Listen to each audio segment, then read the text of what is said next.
მე ვარ თოგო მეგრელაძე 2016 წელს დავიწყე ტყავის კვეთის შესწავლა.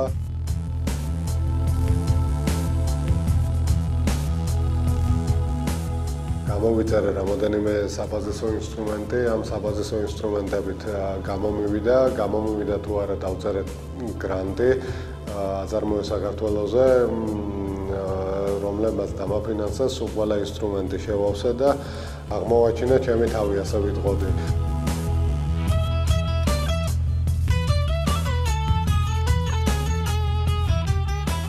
ძალიან მიყვარდა ხატვა ბავშვობიდან და შემეძლო ისეთი უნიკალური რაღაც კეთება, რაც ტყავზე გამოკვეთაა და ტყავზე ნახატების გადატანა.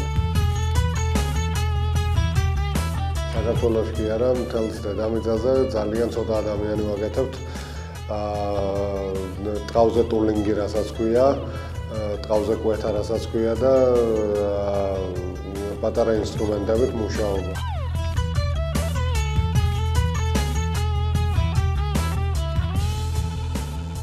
2019 წელს უკვე მთლიანად დაფინანსებული ვიყავი, ყველა ინსტრუმენტი მქონდა და ყოველდღიური სახე მიეცა თითქმის. თავიდან თუ ხობად დაიწყო, მერე მივაღწიეთ იმას, რომ ერთ დღეში ერთი ნივთის აწყობა თავისუფლად შემეძლო.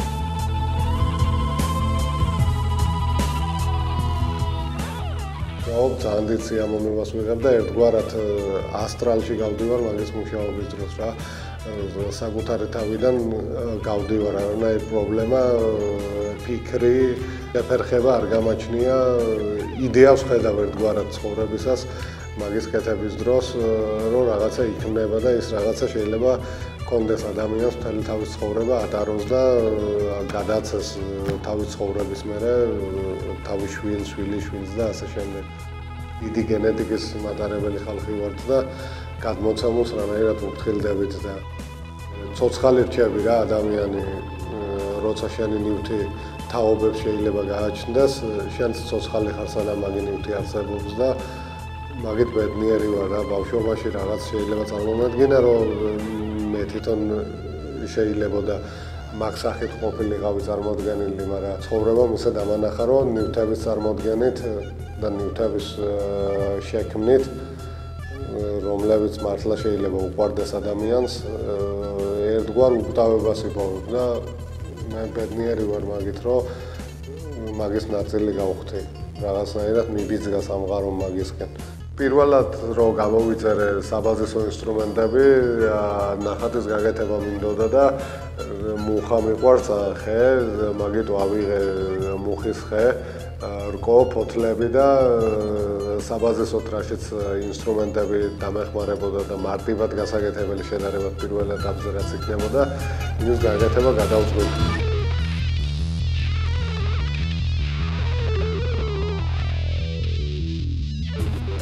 თავიდან სასაცილო ისაა, რომ ჩამომივიდა, გამოვჭერი, ტულინგი გამოვიყენე და თითქმის შედეგი ვერ დავდე. თურმე დასვენება ჭირდებოდა ტყავს. ძალიან ელემენტარული, სადაც ვიდეოებს ვუყურებდი, მე მასტერ-კლასზეც რო ვიღავი და გავიარე მასტერ-კლასი, იმაშიც ტყავს რო ასველებდნენ, არ მაჩვენებდნენ რა მაგის ვიდეოს. და მე რაღაცა ჩავრთე, მოვიძიე, დავასველე ტყავი და ეგრევე გამომივიდა, ისეთ სიამოვნება ვიგზავნა, დედაჩემს აქვს ახაც მაგი ნახატი, ისეთ სიამოვნება ვიგზავნა, რომ მივხვდი, რომ ამას თავს ვერასდროს ვერ დავანებებ. ისე გაგრძელდება ჩემ ცხოვრებაში, რომ ვერც დავანებებ. ახლა რომ უყურებ, ამდენი წლის მერე თითქმის 10 წელი გავიდა და რომ უყურებ აქედან, რა თქმა უნდა, იქ შეცდომები იგრძნობა და ნახატის ხარისხი ახლა დღეს რასაც ვაკეთებ იმასთან შედარებით დაბალია. ბევრი რაც არ უნდა გააკეთო ადამიანმა ხელოვნებაში, რაღაცა პირველ ნაბიჯებს დგამ, ალბათ თუ ღვთისგან ბოძებული პირდაპირ ნიჭი არ გაქვს, 3-4 წელი გჭირდება, რომ საბაზისო დეტალები ისე აკეთო და ესკიზები ისე მოამზადო, რომ უკვე მაგი სამუშაო პროცესად აღარ აგირქვა. მაგის მერე მუშაობის ხარისხსაც ეთყობა რა, განსაკუთრებით ბოლო 60 წელში უკვე ნახატების ხარისხს ეთყობა.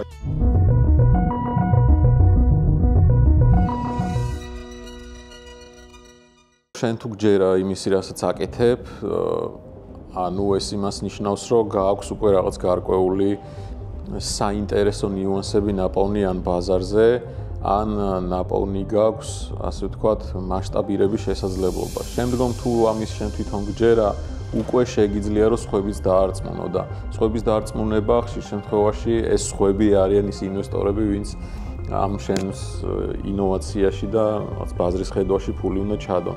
არსებობს სხვადასხვა გზა, ანუ პირველ ეტაპზე არის შეიძლება მეგობრის თანხა იყოს, შეიძლება ოჯახის წევრების, შესაძლოა ეს იყოს უბრალოდ საგრანტო კონკურსები, არსებობს ასევე სპეციალური ფონდები, რომლებიც მაღალ რისკიან პროექტებში დებენ ფულს. თუმცა საქართველოში ეს შეზღუდულია შედარებით და ამიტომ თავიდანვე შენ თუ გჯერა შენი იდეის და ამის მასშტაბირების და გრძელვადაში უყურებ, რომ გლობალურად იქნები საინტერესო მოთამაშე ამ სფეროში, მაშინ ჯობია რომ თავიდანვე საერთაშორისო აქსელერატორებს მიმართო, რაღაც angel ქსელებს და მოსინჯო იქ ბედი.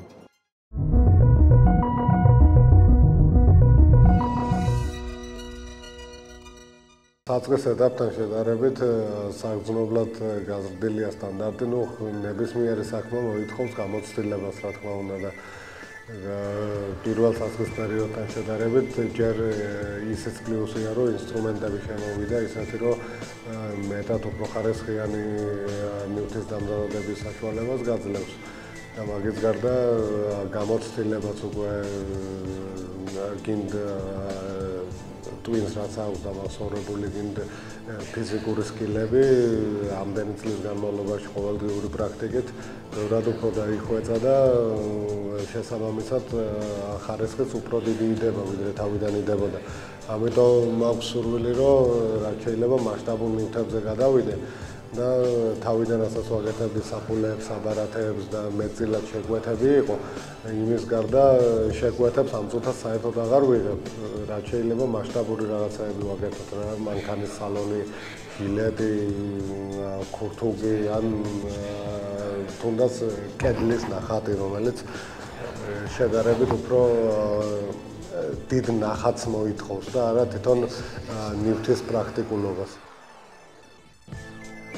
საწყის პერიოდში ხშირი იყო გამოხმაურება გამოფენებიდან, მაგრამ მეტწილად ბაზრობები რო ეწყობოდა რა, მოედნებზე, სკვერებში, სამთავრობო ბაზრობები, კერძო ბაზრობები და დავდიოდი ხშირად ოღონდ ძალიან ჭირდა თვითონ ნივთის რეალიზება ასეთ ბაზრობებზე. ისა სასიამოვნო მომენტი იყო, როცა ადამიანი მიხვდებოდა ან შეგიქებდა შენ ნაშრომს, რომ მე მომინდა მაგხრივაც გავითარება, რამოდენიმეჯერ საზღვარგარეთაც ვიყავი, მადრიდის და ვალენსიის ბაზრობებზეც ვარ ნამყოფი და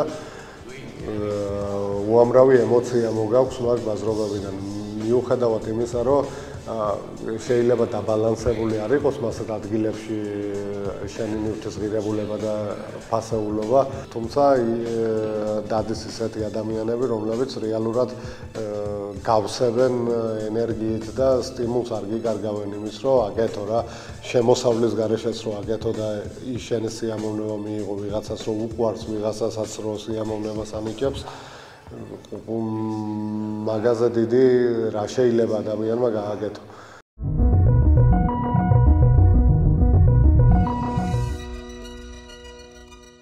დიდი გამოწვევა არის ალბათ, რომ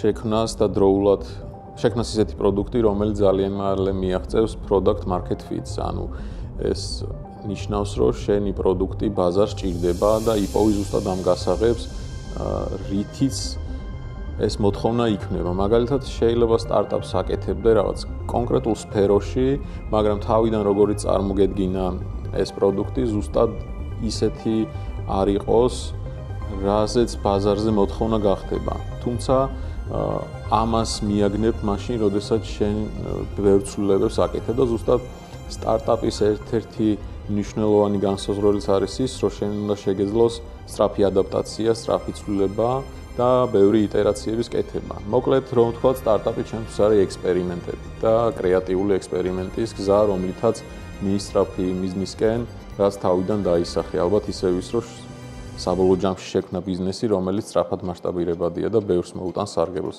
პირველ რიგში შენ.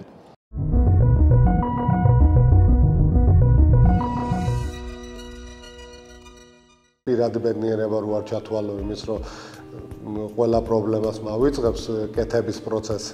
ამის ეკეთ უკვე შექმნილი ნივთის გაყიდვაზე უფრო დიდი სიამოვნებაა ის, რომ ვიღაცა შეიძლება ბედნიერება და სიხარული მიანიჭოს მაგ ნივთმა. ისე მასშტაბის გაზრდას, რაც შეეხება ხელოვნების მხრივ, აუცილებელია სხვადასხვა გამოყენებზე, სხვადასხვა ქვეყნებში გატანა ამის. აუცილებელია რეგიონალური მიმოსვლა, აუცილებელია სკოლები შეიქმნას. მე მუშაობდი ერთ-ერთ მასეთ სკოლაში, სადაც ბავშვებს ვასწავლეთ ტყავზე კვეთას, ტყავზე ჭრას და ყველას მოწონდა. ყველას გამოუვიდა მეტწილად და თუ ამას ხელშეწყობაც მოყვება, იქნება იდეალური და უნიკალური. უნიკალური იქნება, იმიტომ რომ თითოეული ხელნაკეთი ნივთი უნიკალურია და თითოეულ ხელნაკეთ ნივთს თავისი ხასიათი ახლავს, თავისი ისტორია ახლავს, განწყობა ახლავს და იმ სულის ნაწილი ახლავს, რაც სხვას გინდა რომ გადაცე და სხვამაც ატაროს.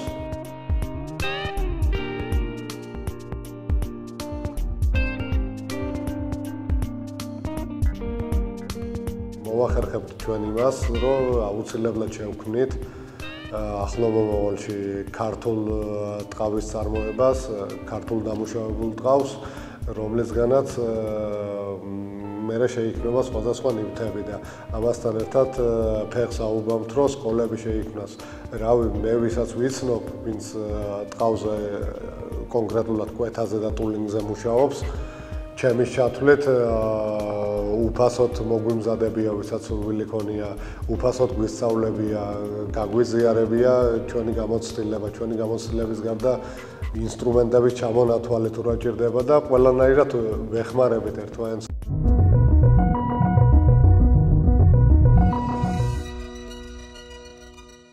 ხშირად სტარტაპერებს გვავიწყდება, რომ სტარტაპი არის ბიზნესის უბრალოდ განსხვავებული ფორმა, თორე საბოლოო მიზანი ალბათ ერთია, რომ გამდიდრდე, რაღაც სასარგებლო გააკეთო საზოგადოებისთვის და უბრალოდ შენს მიიღოს სასიამოვნო გამოცდილება ამ სრულ პროცესში და ბევრია შეცდომები და რის გამოც სტარტაპი შეიძლება დაფეილდეს, ყველაზე გავრცელებული არის ალბათ, რომ ვერთან ხვდებიან დამფუძნებლები გარკვეულ ეტაპზე, უჭირთ მასშტაბირება ან ვერ ახერხებენ დროულად თანხის მოზიდვას. ასევე გავრცელებული პრობლემაა, რომ შესაძლოა სტარტაპი ისეთ პრობლემას ჭრიდეს, რომელიც იმ მომენტში არ იყო აქტუალური, თუმცა შემდგომ რამდენიმე წელში უკვე აქტუალური გახდა და უბრალოდ სტარტაპი ვერ აღწევს, რომ იმ პერიოდამდე მივიდეს, როცა ეს უკვე აქტუალური ხდება და შესაბამისად სხვა სტარტაპი ჩნდება, რომელიც ამ პრობლემის გადაჭრას ახერხებს.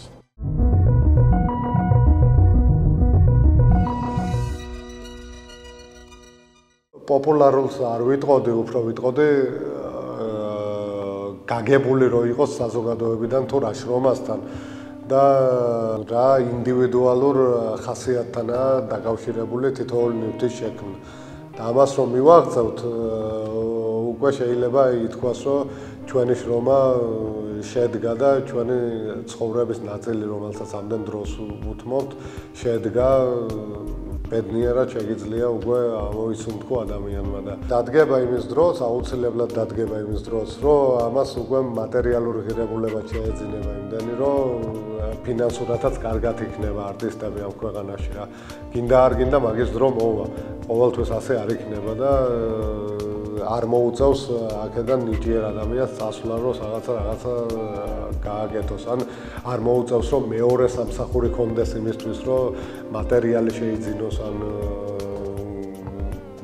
ხელსაწყო შეიძინოს, ან ასე შემდეგ. თვითონ თავისი საქმით, თავისი სიამოვნებით, სადაც თავის თავს ტოვებს და თავის ნაწილს ტოვებს, ეგ მოუტანს იმ დონეზე მატერიალურ კეთილდღეობას, რომ როგორც პირველადი საქმე ისე ექნება ცხოვრებაში.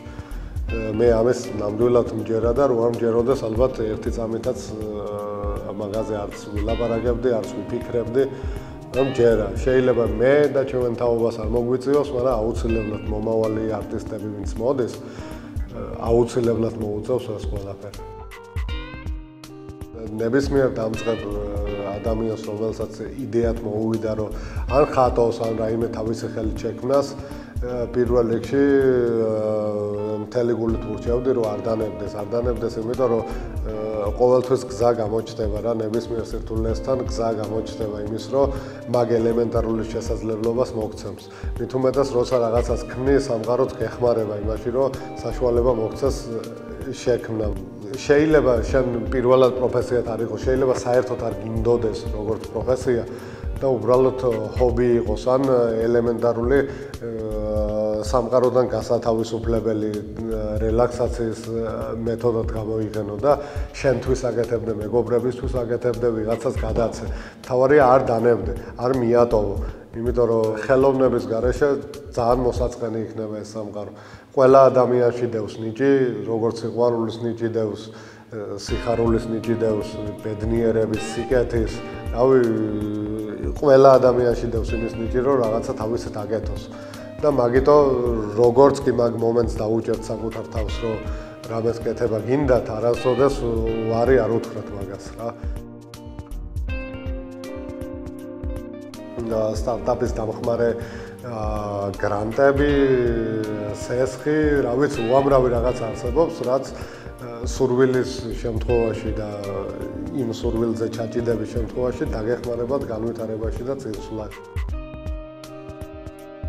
იმდენი ვილაპარაკე და განსაკუთრებით ჩემ თავზე, რომ დიდად არ მომწონდა და ცოტა დაძაბულად ვცნობდი თავს, მაგრამ ჩვენთან მაინც old school ხალხი როგორც იტყოდა, კაცს თავის საქმე აჩვენებსო და შევეცდები პატარა ექსპრონტად მოუმზადებლად, პატარა საბარათე რო აგიწყოთ, შეზღუდვიდან გამომდინარე, სწრაფად რო გამოვიდეს ისეთი და თან მუშაობის პროცესი რო გაჩვენოთ, თქვენთვისაც თვალსაჩინო რო იყოს და მთლიანად პროცესი როგორ იწყობა, შევეცდები ამ პატარა ნივთის დამზადებით გაჩვენოთ ეს ყველაფერი.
This is